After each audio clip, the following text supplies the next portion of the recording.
Praise the Lord, ஹல்லேலூயா. கிறிஸ்துவுக்குள் பிரியமானவர்களே, இந்த அருமையான காலை வேளையிலும் தேவ சமூகத்துக்கு வந்த உங்கள் ஒவ்வொருவரையும் இயேசுவின் இணையற்ற நாமத்தினாலே அன்பின் வாழ்த்துக்கள். இந்த நாளிலும் சங்கீதம் 97 சங்கீதம் 5வது வசனத்தை அடியேன் வாசிக்கிறேன். கர்த்தரின் பிரசன்னத்தினாலே பர்வதங்கள் மெழுகு போல உருகிற்று, சர்வ பூமியினுடைய ஆண்டவரின் பிரசன்னத்தினாலே உருகி போயிற்று. ஆமேன், ஹல்லேலூயா. அருமையான வார்த்தை பாருங்க. கர்த்தராகிய ஆண்டவருடைய பிரசன்னத்தினால இந்த உலகத்தில் இருக்கிற எல்லாமே உருகி போக போகிறது, எல்லாமே இடம் மாற போகிறது. ஏன்னா வசனத்துல நம்ம தொடர்ந்து வாசிச்சோம் என்றா, கர்த்தர் ராஜரீகம் பண்ணுகிறவராக இருக்கிறார். இந்த வானத்தையும் இந்த பூமியும் இந்த உலகத்தின் எல்லா அண்ட சராசரங்களையும் படைத்த தேவன் அவர். அவருடைய பிரசன்னத்துல ஒன்றுமே நிலைத்திருக்க போவதில்லை. நம்ம பார்க்கிற இந்த வானங்கள் பார்த்தீங்கன்னா அவைகள் எல்லாம் ஒரு புத்தக சுருளை போல அது சுருட்டப்படும் என்று வேதம் நமக்கு சொல்லுகிறது. அல்லேலூயா. யோவானுக்கு ஆண்டவர் தரிசனம் காண்பிக்கும் பொழுது இவை எல்லாவற்றையும் அவர் விவரித்தும் சொல்லுகிறார். இந்த வசனத்திலே நம்ம வாசிக்கிறோம் பாருங்க. தேவனுடைய பிரசன்னத்தினாலே பர்வதங்கள் மெழுகு போல உருகி போயிற்று. அந்த பர்வதங்கள் என்றா என்ன அர்த்தம் சொன்னா, பிரச்சனைகள் என்று சொல்லப்படுகிறது. பாருங்க, எந்த பெரிய பிரச்சனையா இருந்தாலும், அது உங்களுடைய வீட்டின் பிரச்சனையா இருக்கலாம், உங்கள் வாழ்க்கையின் பிரச்சனையா இருக்கலாம், இல்ல பிள்ளைகள் சரியா படிக்காத பிள்ளைகளா இருக்கலாம், பாவத்துல வாழுகிற பிள்ளைகளா இருக்கலாம், ஒரு பெற்றோரா இருக்கிறீங்க, நீங்க பிள்ளைகளை குறித்து மன துக்கத்தோடு கூட நீங்க அழுதுகிட்டு இருக்கலாம். ஆண்டவரே, இது என்ன மலை போல இவ்வளவு பெரிய பிரச்சனையா இருக்கிறது என்று நீங்க மனதுல ஒரே குழப்பத்தோட, கண்ணீரோட, வேதனையோடு கூட இந்த காலை வேளையில இந்த பிரசங்கத்தை கேட்குறீங்கன்னா, ஆண்டவருடைய வார்த்தை சொல்லுகிறது பாருங்க. தேவனுடைய பிரசன்னத்தினால, தேவனுடைய மகிமையினால தேவன் இறங்கி வரும்பொழுது அவைகள் எல்லாமே மெழுகு போல உருகி போயிற்று. ஆமென், அல்லேலூயா.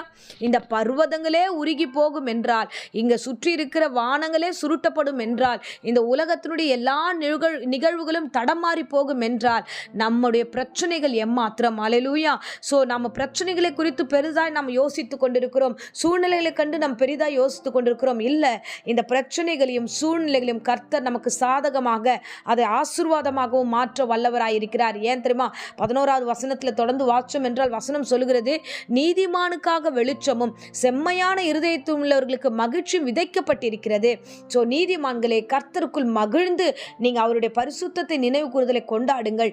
உங்களுக்காக வெளிச்சம் உண்டாக்கப்பட்டிருக்கிறது, உங்களுக்காக மகிழ்ச்சி விதைக்கப்பட்டிருக்கிறது. ஆகையால நீங்கள் சோர்ந்து போக வேண்டிய அவசியம் இல்லை. என் தேவன் எல்லாவற்றையும் உங்களுக்காக உருவாக்கி வைத்திருக்கிறார். ஆமென், அல்லேலூயா. சோ தேவனுக்கு முன்பதாக இந்த வசனத்துக்காக காத்திருக்கிறீங்கன்னா, கண்டிப்பா அந்த வசனத்தினுடைய வார்த்தைகள் உங்களுக்கு ஜீவனாய் உயிராய் ஆண்டவர் உங்களை ஆசீர்வதித்து நடத்த போகிறார். பாருங்க, இந்த வார்த்தை உங்கள் வாழ்க்கையில போய் உயிர் தர போகிறதா இருக்கிறது. ஆமென், அல்லேலூயா, ஹல்லேலூயா. எசேக்கியேலை குறித்து ஆண்டவருடைய வார்த்தை சொல்லுகிறார். எசேக்கியேல் தீர்க்கதரிசியை பள்ளத்தாக்குல கொண்டு போகிறார். உலர்ந்த எலும்புகள் எல்லாம் விழுந்து கிடக்கிறது.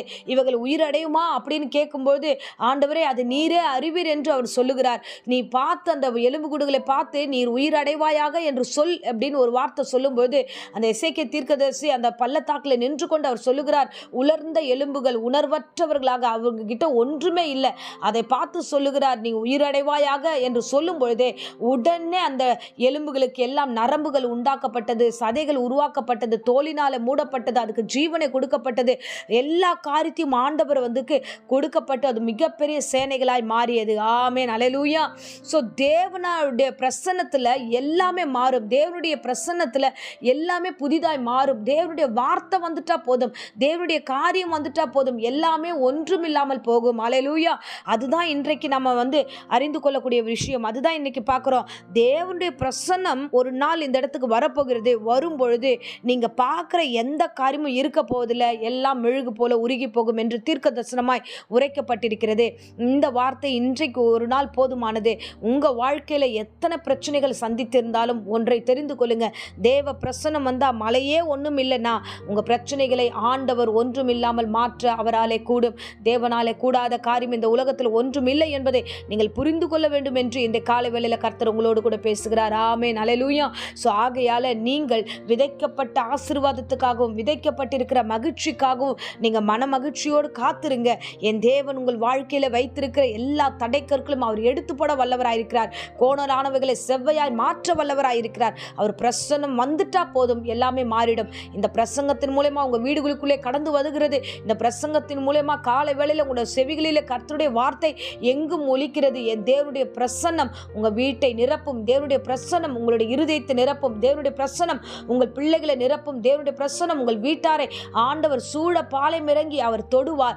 அது எல்லாமே மாறி போகும், எல்லாமே ஆசீர்வாதமாய் மாறும். தேவன் பிரசன்னத்தில் எல்லாமே தலைகீழாக மாறப்போகிறது. நீங்களும் சாட்சிகளாய் வாழப்போகிறீர்கள். ஆமென், அல்லேலூயா.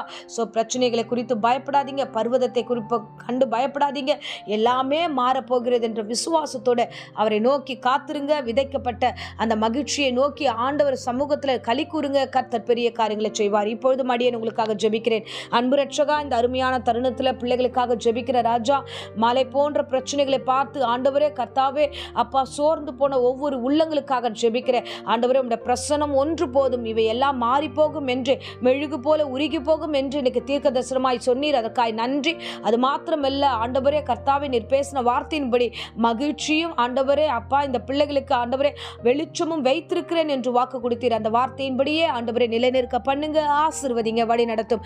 தடைகளை உண்டு பண்ணுகிற சாத்தானை இயேசுவின் நாமத்தில் அடியேன் சபித்து பாதாளத்தை கட்டுகிறேன். தேவையற்ற பயங்களையும் சஞ்சலங்களையும் உண்டாக்குகிற பிசாசை நிர்மூலமாக்குகிறேன்.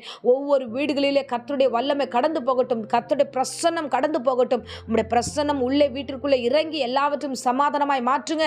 வீட்டுக்குள்ளே இறங்கி கர்த்தாவே எல்லாவற்றையும் ஆண்டவரை புதிதாய் மாற்றுங்க. ஆண்டவரை புதிய கிரியைகளாய் உருவாக்கும். ஆசீர்வதியும், ஆசீர்வதி. இயேசுவின் நாமத்தினால ஒவ்வொரு பிள்ளைகளையும் ஒப்புக் கொடுக்கிறேன். இந்த வேளையில கூட கர்த்தாவே, யாராகிலும் வியாதியோடு பலவீனத்தோடு சோர்வோடு பயந்து போயிருந்தா எல்லா வியாதி பலவீனங்கள் இயேசு நாமத்தில் நீங்கி போகட்டும். சளி ஜுரம் எல்லாம் ஆண்டவரே எல்லா காரியமும் ஆண்டவரே அப்பா கர்த்தாவே பூரண சுகம் உண்டாகட்டும். இந்த காலை வேளையிலும் ஆண்டவரே கிருபையாய் இறங்கி தொட்டு ஆசீர்வதித்து வழி நடத்துங்க. இம்மட்டும் ஒவ்வொரு பிள்ளைகளையும் காத்தீர். இனி வரும் நாளெல்லாம் உம்முடைய பிரசன்னத்தினால இந்த பிள்ளைகளை காத்துக்கொள்ளும், வழி நடத்தும், ஆசீர்வதும். நீர் ராஜரீகம் பண்ணுகிறீர் என்பதை இந்த நாள் காலை வேளையில் எங்களோடு கூட பேசினீர். அந்த பேசின வார்த்தையின்படியே ஒவ்வொரு வீடுகளிலே உம்முடைய பிரசன்னத்தினால நிரப்பி ஆசீர்வதியும், ஆசீர்வதியும். இம்மட்டும் நடத்துகிறவர் இனியும் தொடர்ந்து நடத்தும். இயேசுவின் நேற்று நாமத்தில் ஜெபித்து ஆசீர்வாதத்தை ஒப்புக் கொடுக்கிறேன் ஜீவனுள்ள நல்ல பிதாவே. ஆமேன், ஆமேன். Praise the Lord. God bless you.